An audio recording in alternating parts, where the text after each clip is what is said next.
Okay. Hi, guys. Welcome to tonight's team call or family night. We are so excited. If you're here with us for the first time or watching the recording, we are going to have a couple people share tonight, and I'm going to just really let them take away. First, we're going to hear from Mallory, and she's one of the newer coaches on our team, so she's going to share her story a little bit and some obstacles that she's overcome and some things she's learned as a coach. And then Jacqueline is going to hop on and talk about the different levels that we have of coaching, because really coaching does not look the same for everybody. And so we don't want you to think that it has to look the same as one of us. So we're going to talk through that a little bit. So go ahead, Mallory. Okay, so I'm Mallory. I'm nervous. Okay, so I have been a coach for Beachbody.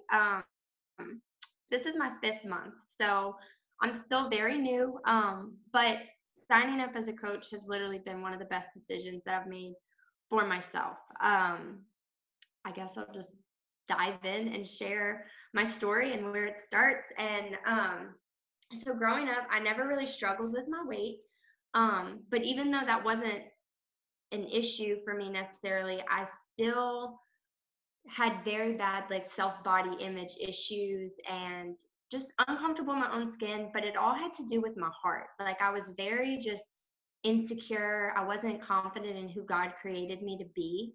And through that, I was very guilty of comparing myself to other people, physically, the way they dressed, the way their hair was, everything. Like it was just, and that's such a dangerous game to play, because when you compare yourself to somebody else, you're never going to be satisfied, because God didn't create me to look like the person to my left or to my right. Like he created me to be me. And that was just something I didn't fully have. I knew it in my head, but I didn't believe it in my heart, I guess is where I was at. And so that was my struggle all through high school. And then I signed up after I graduated high school. I signed up for a program called Master's Commission. And in that program, y'all, it was 2 of the best years of my life. That's where I met my husband. That's where I made lifelong friends. One of them being Jacqueline, who ended up becoming my sister-in-law, and Nicole, who's also a coach who couldn't be here tonight, and she's my sister-in-law. And so, which that in itself could get me just emotional. But yeah, so during my time in the program, God truly worked on my heart, and he allowed me to see myself through his eyes. I was finally comfortable in my own skin for the first time. And I was secure in who God created me to be.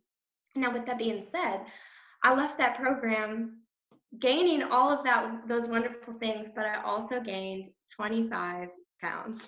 So for somebody who never had to worry about their weight, or that wasn't a struggle for them, 25 pounds for anybody, that's a good chunk of weight. And so I was like, how the heck did this happen?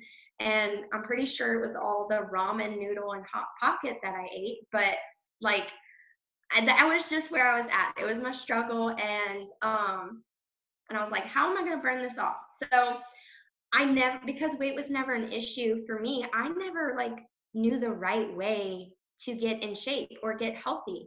And so my idea was oh, I just won't eat, or oh, I lost the weight, but not in a way that that would sustain me in the long run. It was quick fixes. And so so after I graduated the program, I ended up losing the weight for my wedding. And I kept it off, but it was I still wasn't healthy. I was still eating all the crap and all the things. And when I was oh, I gained 5 pounds, I just won't eat this meal, or, and I'd lose the weight again. Well, then I got pregnant, and that's just a whole other thing. So then I was all right, I guess this is when I'm going to see how my body does after pregnancy. So I got pregnant. I had the baby, and I lost the weight. My body obviously hung differently, but I lost the weight through nursing. So I was one of those blessed people who by nursing, I was able to lose the weight. still not working out. So nothing's toned. I was just focused on the number on the scale. And then about a year and a half later, after I had Quinn, I got pregnant again. Now, during this time, right when I found out I was pregnant with Quinn, was when both of my sisters-in-law signed up for Beachbody. And so I'm literally watching them like get in the best shape of their life while I'm here looking like Violet from Charlie and the Chocolate Factory, eating everything in sight. I'm blowing up, because y'all, it was the hunger with the baby boy. I was hungry all the time and I was eating all the things. But I'm watching them and I'm just like, man, they're doing great. Like, I was so excited for them, but me in my headspace, because I even was invited to some of their challenge groups. And I did like a couple Shakeology sample groups, but I was invited. I was just like, oh, I don't need that. Y'all do your thing. Like, I just have to breastfeed and I'll lose the weight. Like, I'm fine. Like, that's literally like my thought process. I was content. I was good. So then I had Asher and I was in my group. I was nursing and I was fine. Well, then before he turned a year, I got pregnant again for my third child. And so I was like, oh, well, here we go again. Third time's a charm. Let's, see how this works out. So then I had Collins, and that wasn't the case the third time. I didn't have to, like, nursing did not help me lose the weight at all. And then I guess something just finally clicked in my head, like, okay, let me give this a shot, because over the course of 3 years-ish, I had watched them, like, I even watched Jacqueline like have a baby and then get back in shape. Like, I was like, oh, well, there you go. And so, but then after Collins, I had somebody ask me, like, I had already had the baby. I had someone ask me when I was having the baby. And I was like, excuse me? There's definitely a newborn in front of me right there. And so I was like, I think that comment made something click in my head, like, okay, I'm ready to make a change. And that's the biggest thing for me. All the times I was invited to something before, I just wasn't ready, or I didn't feel like I needed it. Looking back, it was very like naive of me, because I wasn't healthy or in shape or anything. I was so focused on the number on the scale, and I was content with what I was seeing. Well, then when the weight wasn't falling off after Collins, and I realized, oh my gosh, I have to do something. In my head, I was ready. I was ready to commit. And since being a coach, I've found, like, with challengers, you'll see people you have to invite over and over, or not like in a aggravating way, but when you invite them, they might just not be ready. Because, sorry, my dog was scratching and it startled me. So anyways, so I finally, after that comment, I was like, all right, I need to do something. So I don't remember if Nicole had messaged me again or if I actually reached out to her, but a challenge group was about to kick off, and it was a Lift 4 challenge group back in October. And so I was like, all right, I got to do something. So let me give this a shot. I don't want to commit to anything. I've tried the shakes, but I just want to kind of save money. So I'm just going to jump in with the 3-month BOD membership and give it a try, because I don't want to overcommit, because I don't like working out. And so, so I tried it, and I lost weight, and I was like, oh, this is awesome. Because my other thing is, even if I were someone who like loved working out, I don't know, like, all the things. There are things you do to like tone and build muscle and burn fat, and like, if you put me in a gym, I wouldn't know what to do. And so that was part of my struggle. And that's why I liked the program so much, because he literally told me, like, how many of this to do and what weight you should be. And I was like, oh my gosh, it's like workouts for dummies. I can do this. And so, which it's not, because it was doable, but it was so hard for me. Like, it was so hard. And so, but I did it, and I lost weight after, like, during the program, and I was really excited about the weight loss, but aside from that, like I noticed a difference in my body, in my arms, how my clothes fit, and like not just with the weight, because the weight wasn't that drastic. It was just the way that my body was. And so then after the new year, so this year, I don't remember if I reached out to Nicole or if she messaged me. I think I reached out to her asking her about coaching. And part of that was because my husband was super stressed about money. And I was like, well, I'm doing this already. Let me just ask questions. And so I asked her some questions about coaching, and she answered, and and so I was like, well, let me give this a shot. Let me just see. And even if it's just me getting my products paid for, or getting like just a little something that could help, like even if it's just covering groceries, like that would be enough. Like I'm not looking to, go crazy with it. Well, then I dived into coaching, and it has literally been like one of the best things for me, because what I didn't realize that I had been neglecting for so many years was myself. Like being a mom, I put my kids and a wife, being a mom and a wife, I put everyone else in my family before myself. So self-care and working out and focusing in on things that are like going to benefit me, they were something that I had just lost sight of. Like I always put myself behind everyone else, which isn't a bad thing, but at the same time, one thing I've heard before, but even more so now since being a coach, you have to fill your own cup before you can pour out to other people. And I always took that as like other people, meaning like outside my house, when the people in my house are the ones who benefit most from that. Like they need the best versions of me, even though they get the worst side of me too.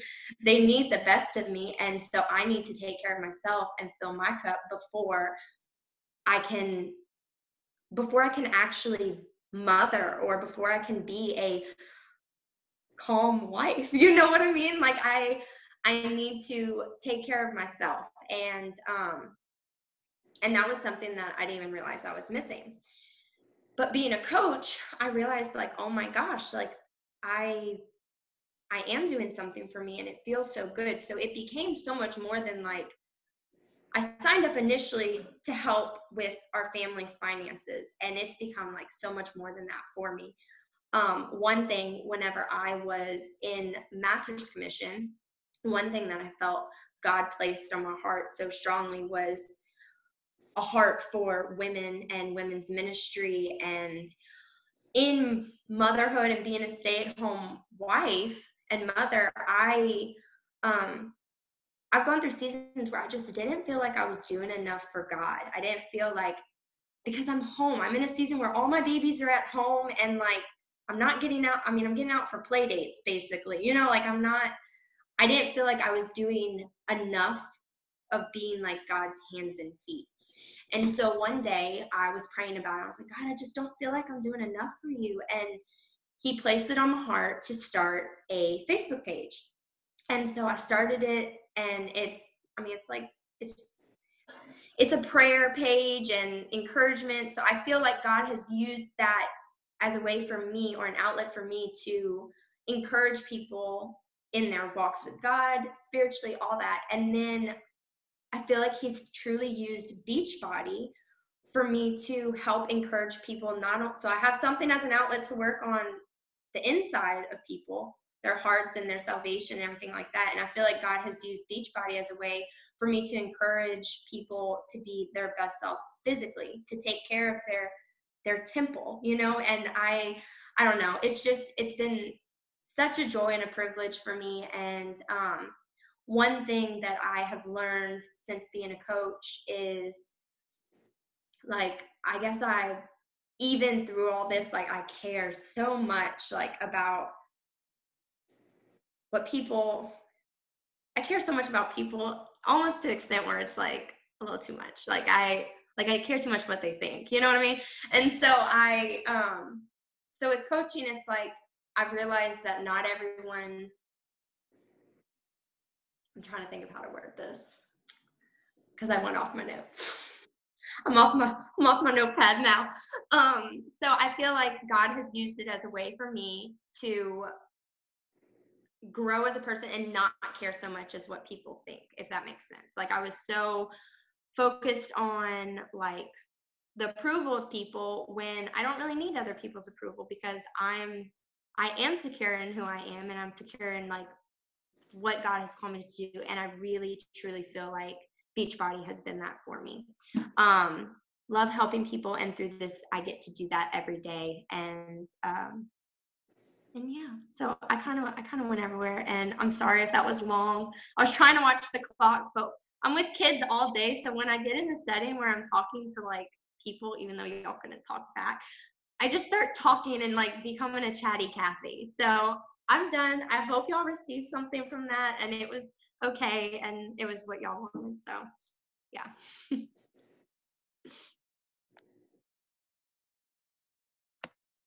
Mel, that was awesome. Thank you so much just for sharing. Thank you for allowing the whole team to kind of hear your story. I know Nicole and myself have had the wonderful privilege of being a part of your story and your coaching journey.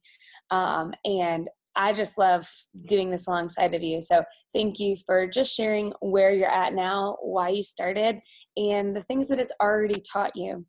One of the things I love about coaching so much is that it truly is so much more than we expect it to be. We kind of all come into this opportunity expecting something, maybe along the lines of why we started. I expected it to be something that could produce income for me on the side, to give us wiggle room in finances, just for fun money. I also expected it to be accountability for me, to finally do something that I said I was going to do.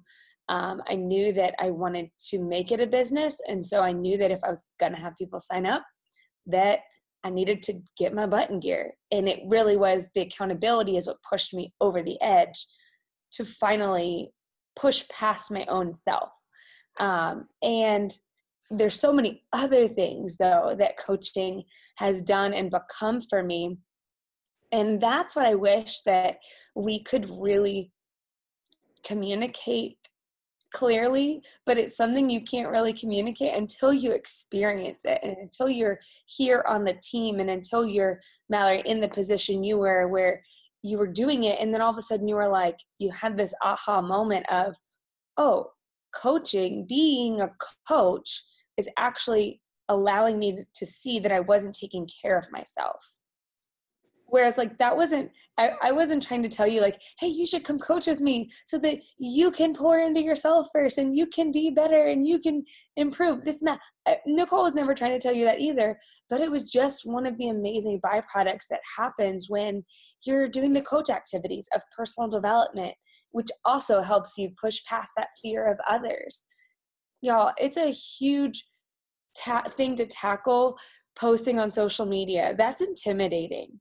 And it's a huge barrier that we all kind of jump over whenever we take the plunge and say, okay, I'm going to coach. And then you're filled with like this little ball of anxiousness in your stomach. And you're like, but what does this mean? And now people are going to think I do this or I do that, or they're going to unfriend me, or they're going to unfollow me, or I'm going to annoy them. Like we fill ourselves with a lot of insecurities that are really not validated. And we can tend to be our biggest enemy by getting stuck in our heads too much. But when we pour in that personal development, all of a sudden we realize, like, when I was in Mexico on a Success Club trip, like, I'll never stop saying this, because the first day we got to the resort, we walked in our room, we walked out on this patio with a swim up pool, and I turned around and I looked at Michael and I said, how could I have ever let somebody else's opinion keep me from doing this? Like somebody else on the other side of the screen that I was afraid of what they thought of me for sharing and sharing and sharing, they're still at home sitting on the other side of their screen being miserable because they still haven't lost weight and they still haven't changed anything in their life. And I'm sitting here in Mexico and their opinion of me has nothing to do with it. And their opinion of me has nothing to do with the paycheck I got on Thursday from Beachbody. Like, there are so many other things that help you kind of push past that intimidation when you really just stick your head down. But in the beginning, you have to just do it. So I want to kind of lay out a little picture for you guys that coaching doesn't have to look one way. And sometimes we get so focused in on the coaches that we know around us. And that's kind of why Ashley and I are having other coaches on the team share their stories, because coaching in this season for you may look different than it does for me, than it does for Mallory, than it does for Ashley. For one, because of the commitment level that you have, the ability to commit to. What does the season of your life allow you to commit right now? But two, your experience and your time invested in this. Ashley's been doing things that I still watch and look at, and I'm like, crap, I can't do that. And how can I keep up with this? And it spurs me on to be better, but I have to continue to check myself and go, but I'm also not Ashley, and I'm not gifted in the way Ashley's gifted. Like, I'll never run a 7:45 mile, like, ever in my life. Maybe, I don't know. Maybe I'll take that back one day. I'll try really, really hard to put that on my vision board. But there's things that, like, if we let ourselves as a team get distracted in coach activities and coach success versus let each other, like, find a success partner that's running at the same pace as you. Find somebody who's has the same level of commitment as you, but also be super happy and proud of your accomplishments, whatever it is. Like, some of us, I know in the past we've used the phrases hobby coach, part-time coach, full-time coach, but the truth is that you can coach in any kind of capacity. You can be a part of this community, literally for the benefit of holding yourself accountable, like me, pouring into and having community, like Mallory said. Like, you can come here and show up for the friendship, for the personal development, and for the personal transformation. And you can just share what's comfortable along the way on social media and do what you want to do. And that's successful as a coach. It doesn't mean that, like, you don't have to send a million invites a day. You don't have to send cold messages. You don't have to do anything that's not genuine to you.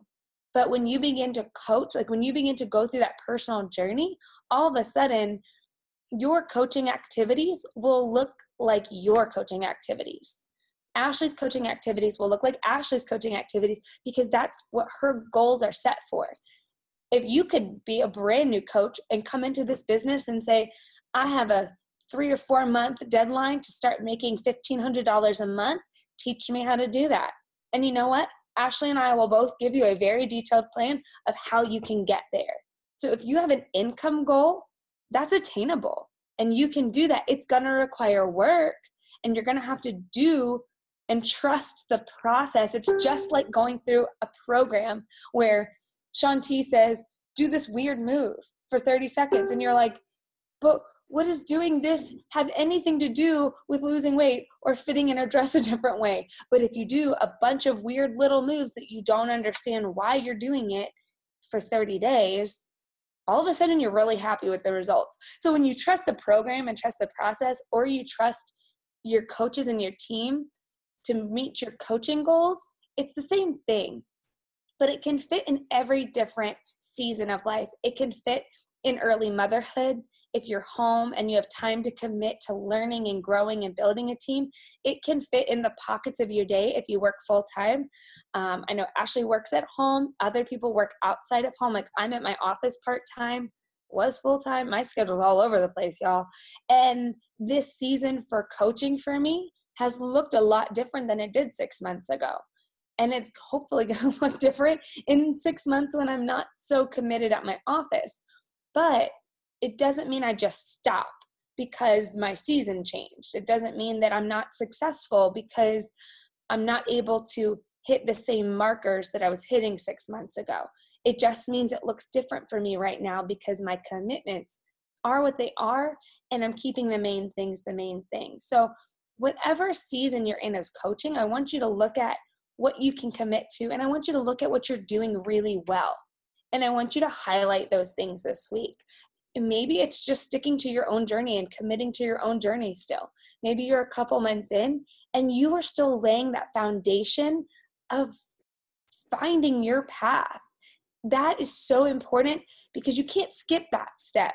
You can't skip the step of personal development, because just like each day you have to fill your cup to pour out, as a coach, you have to learn the systems. You have to do it. You have to be a product of the product. But none of that happens overnight. A lot of those things are trial and error, trying something and failing, and trying it again and failing again, or being really successful in finding the win.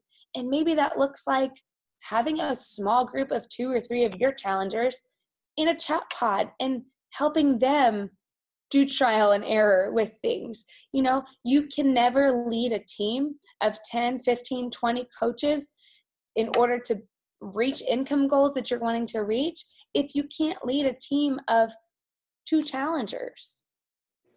So the way you lead your challengers and the way you teach them how to go through a program, how to have a good positive outlook and mindset, like you are challenging your own mindset every day in the same way that you're going to turn around and teach your challengers how to challenge their mindset every day. Because the obstacles you're facing today, everyone else is facing, but nobody else has the accountability to say, no, I'm not allowed to think that. No, I'm not allowed to succumb to that fear. No, I'm not allowed to have that negative mindset. No, I'm not allowed to have that limiting belief. Like that's what this community is for. Whereas before you were a coach, you probably didn't even really know about limiting beliefs. You probably just thought things were the way they were. And you were like, that's what I thought. Like before I coached, I literally was like, yeah, I get excited about things and I never finish things. Still, 3 years into coaching, I still get really excited about things and I still rarely finish things, but I'm not upset about it anymore. And it doesn't hold me back from continuing. Like I've actually learned that my greatest weakness is my greatest strength. Like my greatest weakness in not following through all the way on any program, like ever, is also besides 80-day obsession, but I didn't do all the videos. So I guess that doesn't count. Like my greatest weakness, I could still let it be a weakness in my mind and I could still be in the same spot mentally. But instead, I've turned that limiting belief completely opposite. And I've said, no, now it's actually my greatest strength. Because sure, I may get in 2, 3, 4 weeks into a program and fizzle out week 4, week 5, week 6, I don't know, get back in and finish the last couple of videos. But I'm just going to start the next challenge. I'm ready to start the next group. I'm ready to bring people in again to the next thing. So my greatest weakness is now also my greatest strength, but it's all because of what I choose to believe about my limiting belief. And I choose not to accept that. So I want you guys to ask yourself, what is a limiting belief that you've had about coaching? Maybe it's a mindset or a thought that you've had just about the opportunity of coaching. Like Mallory said, like, I don't need that. Like, that's good for you, but I don't need that. I thought the same thing. Like I watched Ashley coach about 9 months, I think, before I started coaching.